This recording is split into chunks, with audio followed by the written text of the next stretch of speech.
तो हेलो दोस्तों, मेरा नाम है नौशाद खान। जैसे कि आप जानते हो कि मैं एनआईओएस की क्लासें लेता हूँ और हम जो सीख रहे हैं वो पेंटिंग सीख रहे हैं 10th class NIOS code number 225। तो उसके चैप्टर हम पढ़ रहे हैं,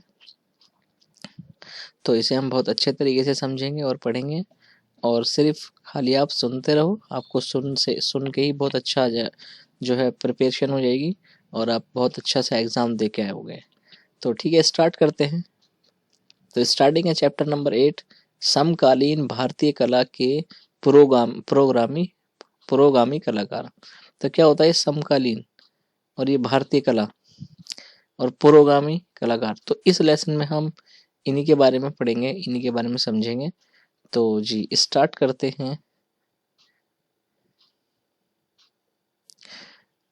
ये जो 19वीं शती के प्रारंभ में 19वीं शती के प्रारंभ में ब्रिटिश राज शासन के प्रभाव के कारण भारतीय कला का एक ह्रास शुरू हो गया, जो स्पष्ट रूप से परिलक्षित है। दस्तकारी तथा भित्ति चित्रों के लिए तकनीक वे लघु चित्रकला, जो कि कला का इतिहास के अद्वितीय मानी जाती थी, उनका लगभग लोप हो गया। लघु चित्रों को तो यूरोपियन तेलीय चित्रों ने समाप्त कर दिया। शती के अंत होते होते पारंपरिक भारतीय चित्रकला की फीकी पड़ने लगी। यही समय था जब भारतीय कलाकारों ने अपनी पेत कला के सकारात्मक सोच से देखना शुरू किया तथा यूरोपियन पूर्व ब्रिटिश के शासन की कला से आगे बढ़ने का प्रयास किया। तो केरल के राजा रवि वर्मा विषयों के आधारित पर चित्रकला के लिए प्रसिद्ध थे। तो उनके तेलीय रंग के चित्रों पर पाश्चात्य के कला का प्रभाव दिखाई देता था। दूसरी ओर अवनींद्रनाथ टैगोर ने अपनी चित्रकला में एक नई शैली व सृजन किया। नंदलाल बोस, विनोद बिहारी तथा कुछ अन्य टैगोर की नई कला का अनुसरण किया, जिसमें नवजात तीव्र राष्ट्रीयता की भावनाओं की मुख्यता थी। देखिए, ये जो इसमें दे रखा है अविंद्रनाथ टैगोर, ये रविंद्रनाथ टैगोर जो भारत पुरस्कार से सम्मानित करे गए हैं, तो ये उनके ही भाई हैं अविंद्रनाथ टैगोर। इनके बारे में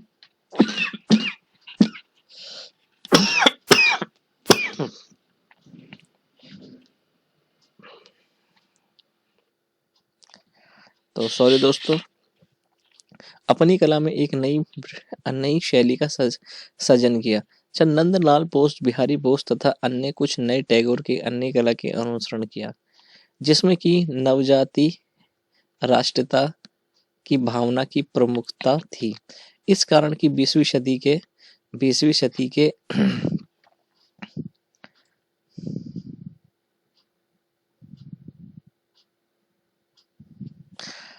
20वीं सदी के पहले आधे भाग में कला के क्षेत्र में बंगाल स्कूल की उत्पत्ति हुई। विषयों के चयन के लिए उन्होंने भारत की प्राचीन पौराणिक कहानियों से प्रेरणा ली।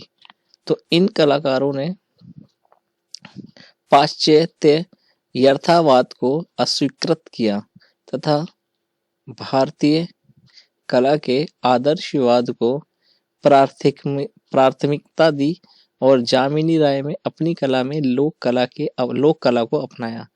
जो रविंद्रनाथ टैगोर ने अपनी चित्रकला में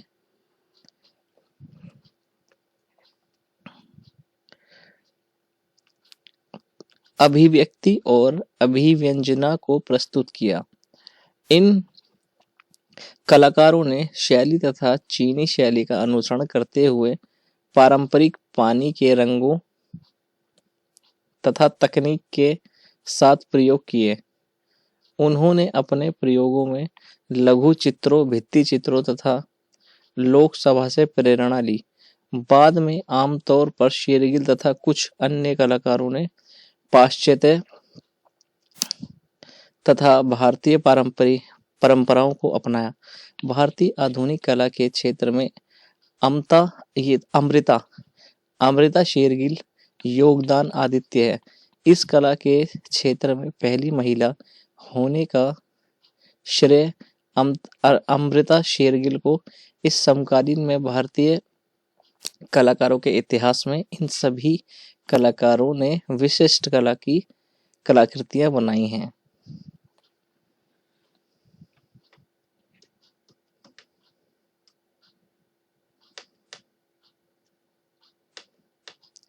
ये दोस्तों पेंटिंग है।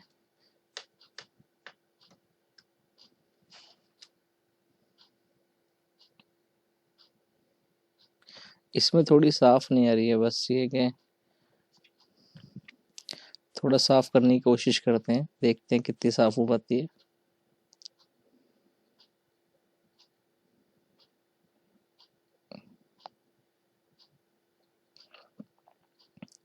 ये है हंस दमयंती हंस दमयंती। ये एक चित्र है जो कि एक महिला खड़ी है, एक वयस्क महिला जो कि साड़ी पहने हुए एक बत्तख से बातें कर रही है और एक पिलर के ऊपर बत्तख रखी हुई है और इसके पीछे एक पिलर दिखाई दे रहा है। ऑरेंज कलर की लगभग साड़ी पहन रखी है और कुछ सोच रही है, कुछ बातें कर रही है। तो इन्हीं के बारे में जो है हम पढ़ेंगे। ठीक है। अब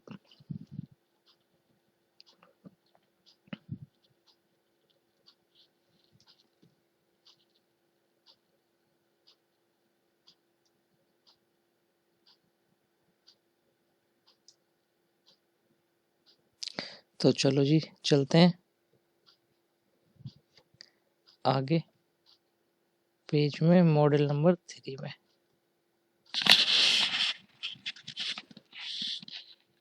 हेलो। तो दोस्तों बने रहिए हमारे साथ, माइक टेस्ट कर रहे थे तो ये ज़्यादा बड़ा हो गया व्यू, थोड़ा छोटा करते हैं, पढ़ने लायक कर लेते हैं इसे और इसे अब क्लिक करो और इसे नीचे करते हैं।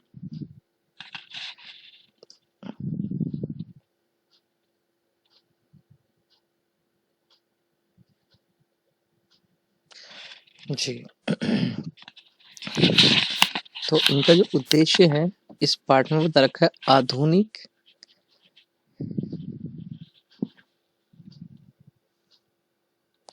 इस पाठ में पढ़ने के बाद आप पहला है आधुनिक भारतीय कला के विकास के संबंधित आंदोलनों को वर्णन कर सकेंगे। हाँ बहुत बढ़िया। सूचीबद्ध चित्रों को विशेषताओं का वर्णन कर सकेंगे, व्याख्या कर सकेंगे और सूचीबद्ध चित्रों के नाम, प्रयुक्त सामान, आकार, विषय वस्तु, संबंधित स्थानों को बता सकेंगे। जी। अगला है सूचीबद्धों के कलाकारों के नाम बता सकेंगे, सूचीबद्धों के कलाकारों की कलाकृतियों के पहचान सकेंगे। तो देखिए हमें इतने सारे फायदे और बेनिफिट होने वाले हैं। हमने जो पेंटरों के बारे में जाना, इन्होंने पेंटिंगें बनाई, इतनी महंगी महंगी पेंटिंगें तैयार करी, तो हम उनके बारे में जान सकते हैं। चलो आज जो हमारे सामने पेंटिंग थी जो मैंने आपको अभी दिखाई है, वो पेंटिंग है हंस दमयंती। तो क्या नाम है? हंस दमयंती। तो इनके जो शीर्षक हैं वो कौन है? इनके शीर्षक जो है, यानी जो इसका नाम है पेंटिंग का, हंस दमयंती है। इसका माध्यम है कैनवास पर तेली रंग से बनाया गया। 1899 में ये बनाई गई है। इसका जो कलाकार है वो कलाकार है राजा रवि वर्मा। तो ये काफी प्रसिद्ध नाम है, राजा रवि वर्मा। अच्छा, नई दिल्ली के स्थित आधुनिक कलाकृतियों के राष्ट्रीय संग्रहालय में रखी हुई है। तो भाई ये दिल्ली में, अगर से आप यहाँ रहते हैं दिल्ली में, तो आप यहाँ पर नेशनल गैलरी में जाकर मॉडर्न आर्ट जो है म्यूजियम है यहाँ पर, ये नेशनल गैलरी के नाम से, तो आप यहाँ पर जाकर इसे देख सकते हैं, हंस दमयंती को। तो मैं भी गया था इसे एक बार देखने, काफ़ी खूबसूरत पेंटिंग बना रखी है। तो अगला है तो सामान्य विवरण। पहला है राजा रवि वर्मा भारत के ख्याति प्राप्त कलाकारों में से एक हैं। तो केरल के छोटे से गांव किलीनपुर में उनके जीवन का प्रारंभ हुआ। एक कलाकार के रूप में राजा रवि वर्मा की कल्पना दृष्टि भारतीय कला के इतिहास में एक क्रांतिकारी थी। तो राजा रवि वर्मा भारतीय कला के क्षेत्र में यूरोपीय विचारधारा वाले थे। तो प्रतिनिधि के कुछ समय लोकप्रिय के विशिष्ट कलाकार थे। तो पानी तथा तेलीय रंगों की अपनी तकनीक के लिए राजा रवि वर्मा ने खूब ख्याति अर्जित की। भारतीय पौराणिक कथाओं के विस्तृत द दस्य पटत विजय पौराणिक कहानियों में नायिका को चित्रित किया गया। राजा रवि वर्मा कृतियों की अलग अलग समस्त श्रृंखला में पौराणिक नायिका के प्रमुख रूप से राजा रवि वर्मा की कृतियों के विशेषताएं हैं। राजा रवि वर्मा के चित्रों में भारतीय देवी देवताओं के चित्र भिन्न भिन्न घरों की तीर्थ मंदिरों में अभी भी विद्यमान हैं। उनके चित्र में मुद्रित चित्रों को कैलेंडरों, पोस्टरों तथा अन्य प्रख्यात कलाओं के रंगीन शिला मुद्रों पर अंकित किया। चित्र दुष्यंत, शकुंतला, नल दमयंती की कथाओं तथा महाभारत महाकाव्य के लिए विभिन्न प्रसंग रवि वर्मा के कलाकृतियों में विशेष स्थान रखते हैं।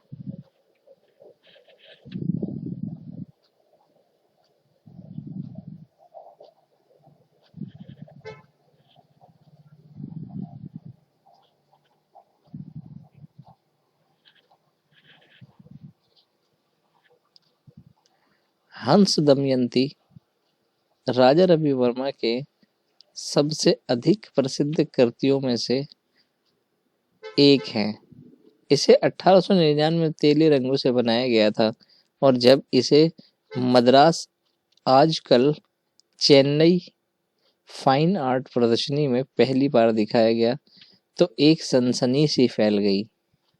इस चित्र में राजा रवि वर्मा के पाश्चात्य तकनीक की सफलता के प्रयोग स्पष्ट दिखाई देता है। यूरोपीय शैली में जो सशक्त अभिव्यक्त होती है, इस आकर्षण के रवि वर्मा के चित्रकला में रूढ़ भारतीय चित्र के विरुद्ध स्वरूप परिलक्षित होता है। राजा रवि वर्मा चित्र की आकर्षक और सुडौल स्त्री में दमयंती को सबसे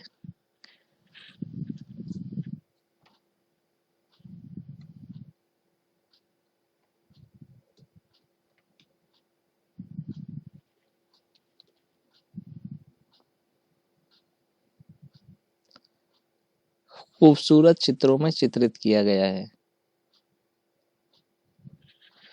तो खूबसूरत चित्रों में चित्रित किया गया है। राजा रंगों के साड़ी पहने हुए हैं और इस अपनी प्रेमी नल का संदेश सुन रही हैं। ये संदेश हंस के माध्यम से सुनाए जा रहे हैं। गए हंस नल के बारे में बताता है कि दमयंती के प्रति उनका प्रेम बखान करता है।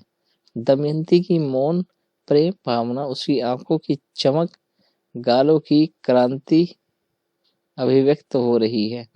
उसका रूप कोमल, गरिमापूर्ण, सुंदर तथा कारण के बहुत आकर्षक लग रहा है। राजा रवि वर्मा ने जो चुना है उसी के अनुरूप दमयंती की खड़ी आकृति और उसकी अर्थ गरिमा भाव भाव गरिमा पाश्चात्य कलाकार के। राजा रवि वर्मा ने जो विषय चुना है उसी के अनुरूप दमयंती की खड़ी आकृति है और उसके अर्थ गर्भित भाव गंभीमा पाश्चात्य कला के भाव के आकार को रवि वर्मा ने इस चित्र में तेलीय रंगों द्वारा किया गया रंगों के मिश्रित कला के तकनीक रवि वर्मा ने अपनी श्रेष्ठता का परिचय दिया। तो रवि वर्मा ने पारंपरिक भारतीय कला और समकालीन तंजापुर और विचारधारा तथा पाश्चात्य शास्त्रीय यथार्थवाद एक बीच कड़ी प्रदान की है। तो राजा रवि वर्मा ने भारत के केरल एवं महान कलाकार ही नहीं बल्कि वे देशभक्त भी हैं। राजा रवि वर्मा का देहावसान 2 अक्टूबर 1906 को हुआ। तो पढ़ लेते हैं क्वेश्चन आंसर थोड़े 8.1 के। फिर जो है अगला लग जाएगा हमारा अगला चैप्टर लग जाएगा। यह है क्वेश्चन बताइए हंस दमयंती जो है इसका माध्यम क्या है। दूसरा बताइए चित्र में क्या दर्शाया गया है।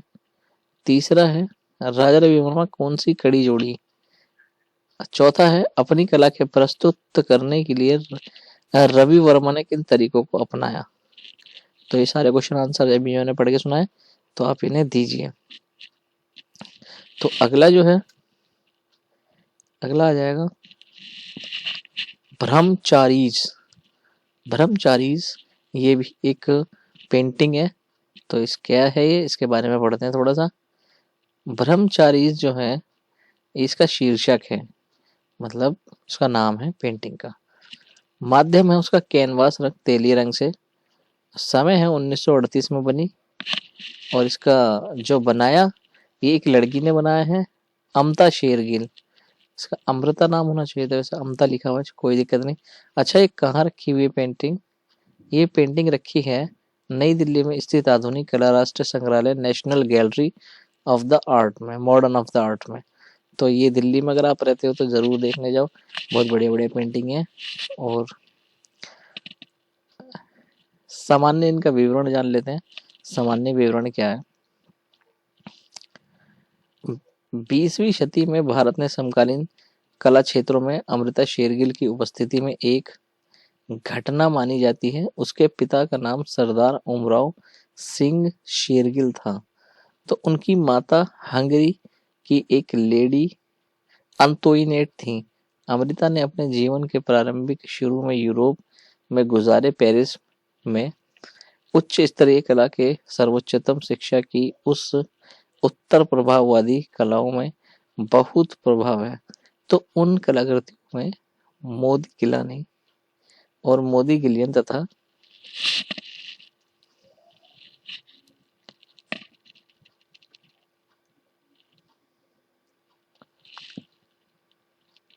गोंगी शामिल थे। वह 1921 में भारत में आई। वह अजंता के भित्ति चित्रों को तथा कांगड़ा के उत्कर्ष्ट बहुत प्रभावित हुई तथा उससे प्रेरणा प्राप्त करी। पात्रों के चेहरों पर जो भाव प्रदर्शित किए गए अमृता के अपने निजी अन्वेषण तथा प्रयोग किए।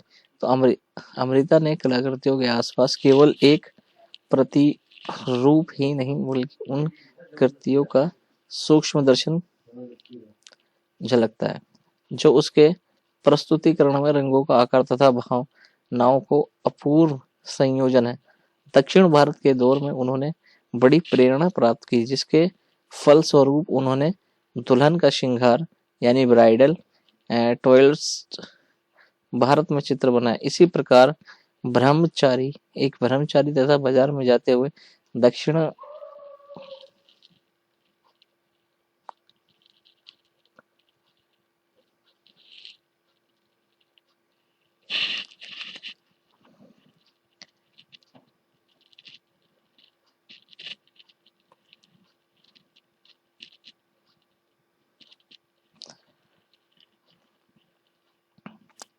दक्षिण के भारत के दौरे पर उन्होंने बड़ी ही प्रेरणा प्राप्त की, जिसके फलस्वरूप उन्होंने दुल्हन श्रृंगार ब्राइडल नामक चित्रों से बड़ी ही ब्रह्मचारी एन बाजार में जाते हुए दक्षिण भारतीय ग्रामीण के साउथ इंडियन के विलेजर्स गोइंग टू मार्केट नाम चित्रों से संरचना दी।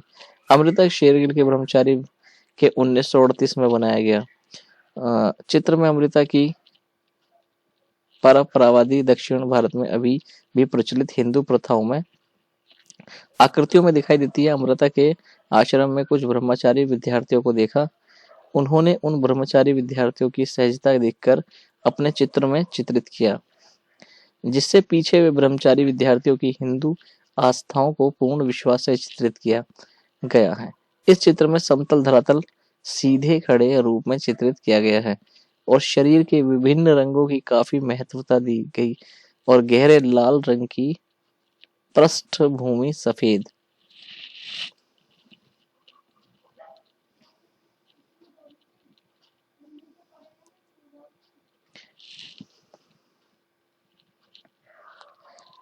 धोतियां हरा और हरा भूरा तटस्थ अग्र संपूर्ण संयोजन के प्रति में कोई भी व्यवधान पैदा नहीं करते हैं। धोतियों में सफेद रंगों को विविधता व यद्यपि रंग भिन्न परंतु उनकी भिन्नता इसकी सूक्ष्म एवं एक रूपता का एहसास होता है। चित्रों के मध्यम भाग में श्वेताता आकृति, उसके चारों ओर काले भूरे रंग के शरीर हैं। गहरा लाल पृष्ठभूमि में बड़ी सावधानी से बनाया गया है। तो 7 वर्षों के अंदर बनाए गए अपने चित्र के कारण अमृता को याद किया गया है, लेकिन जिस मनोयोग अमृता ने अपनी प्रतिबिंब में रंग ब्रश का प्रयोग किया है वह प्रशंसनीय है। पश्चिम में अपने प्रशिक्षण को पूर्व विचारों के सामंजस्य में उन्होंने अपना अमृता का चित्रों को श्वासन बना दिया। अधिकांश चित्र उनके देश प्रेम तथा उनके रूप से देश के निवासियों की जीवन शैली प्रदर्शित करते हैं। तो अपने समकालीन चित्रकारों में अमृता शेरगिल चित्रकार थे, तो उनकी जीवन में बहुत सारी अल्पकालिक रहा, उनका जीवन बड़ा अल्पकालीन रहा। तो अमृता शेरगिल जो है अमृता शेरगिल को किस यूरोपीय शैली ने सर्वाधिक प्रभावित किया? तो ये क्वेश्चन आपको बताना है। क्वेश्चन नंबर 2 है ब्रह्मचारीज नामक चित्र में किसकी आकृतियां हैं? तीसरा है ब्रह्मचारीज नामक चित्र की क्या विशेषताएं हैं? चौथा है यह चित्र किस वर्ष में चित्रित किया गया? तो अभी आपको बताया था किस वर्ष में हुआ, 1938 में। तो खैर ये आप अपने आप निकालिए क्वेश्चन आंसर, क्योंकि अगर हम क्वेश्चन आंसर भी आपको बता देंगे तो फिर हमारा पढ़ाने का क्या फायदा।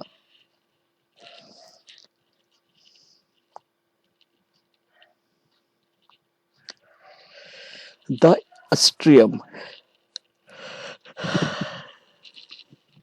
अस्ट्रियम के बारे में पढ़ेंगे। द अस्ट्रियम जो है ये चित्र है, तो इसके बारे में अगले चैप्टर में हम पढ़ने वाले हैं। अब हमारा चैप्टर अगला लगा है, तो द अस्ट्रियम का जो चित्र है वो बेस्ट चित्र है। तो 8.2 लगभग हमारा कंप्लीट हो गया है। तो दोस्तों आप हमारे साथ बने रहिए अगली वीडियो में, क्योंकि अब हम जो है अगली वीडियो में बनाएंगे अगला कौन सा लगेगा।